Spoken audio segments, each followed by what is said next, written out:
अगर मैं थोड़ा बहुत अपने ब्रेन को समझने के साथ साथ ऐसा क्लेम करता हूँ कि मैं अपनी कॉन्शियसनेस को भी समझ पाता हूँ, तो ये बोलने में मैं गलती कर रहा हूँ।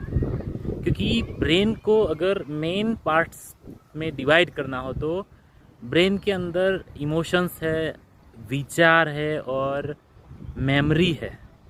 तो मैंने मेरी लाइफ में कुछ एग्ज़ाम्स पास की, मुझे स्टडी में कुछ काम आया, तो वो मेरा मेमोरी था, वो मेरी इंटेलिजेंस नहीं थी।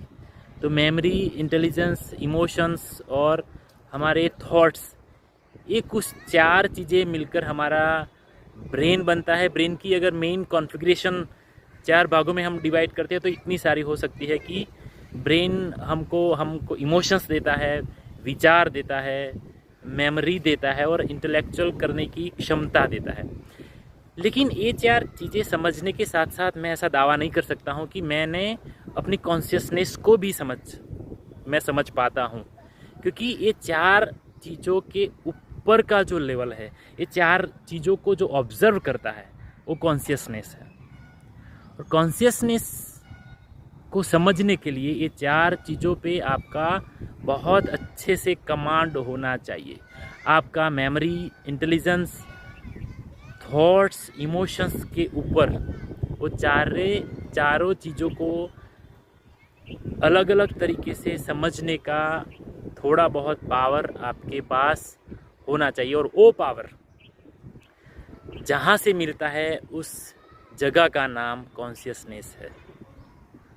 और उस लेवल तक पहुँचने के लिए आपको ये चार जो चीज़ें मैंने बताई, पहली है मेमोरी, दूसरी है इंटेलिजेंस, इमोशंस और एक फ्री टाइप के थॉट्स, इसके ऊपर आप एक ऑब्जर्वर के तौर पे जब काम करेंगे और ऑब्जर्वर के तौर पे काम करते करते आप थोड़े बहुत भी सफल हो जाते हो, उसके बाद का जो लेवल है वो कॉन्शियसनेस है।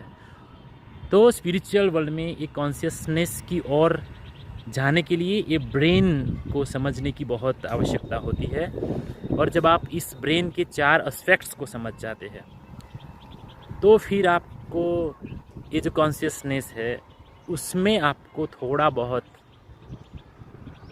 उसमें आप सफल होने की शक्यता, संभावना उसमें ढूंढ पाते हो। लेकिन ये बहुत डीप सब्जेक्ट है। इसके लिए आपको अपने ब्रेन को थोड़ा बहुत मेडिटेट करके ये चारों जो एस्पेक्ट्स बताए उसको समझने के लिए आपके अंदर जाना पड़ेगा। It is not just outward, it's inward process. Yes.